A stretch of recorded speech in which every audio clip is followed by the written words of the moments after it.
कराची के इलाके नाजमा आबाद में एक ऐसा हॉस्पिटल मौजूद है जो इंतहाई पुरसरार माना जाता है। वहां पर काम करने वाले स्टाफ ने कई बार अजीबोगरीब वाकयात बयान किए हैं। रात के वक्त हॉस्पिटल के कॉरिडोर में अक्सर बच्चे भागते नजर आते हैं जो कुछ ही देर बाद गायब हो जाते हैं। ऑपरेशन थिएटर के स्टाफ को अक्सर रूम में खून से भरे औजार नजर आते हैं, हालांकि कोई मरीज अंदर आया ही नहीं होता। चीजों का खुद ब खुद हिलना और अपनी जगह से गायब हो जाना एक आम सी बात है। हॉस्पिटल के खाली रूम्स में अचानक मरीज बैठे नजर आते जो कहां से आते हैं किसी को मालूम नहीं। डॉक्टर स्टाफ का कहना था कि अक्सर रात के वक्त इमरजेंसी में एक औरत के चीखने की आवाज आती है और जब देखने जाते तो कोई मौजूद नहीं होता। कैमरा में अक्सर साए नजर आते हैं जो चंद लम्हों के लिए जाहिर होते हैं।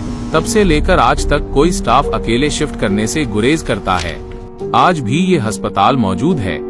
बाज लोगों का कहना था कि हॉस्पिटल बनने से पहले ये जगह काफी वीरान थी और बहुत से दरख्त काटकर ये हॉस्पिटल बनाया गया था।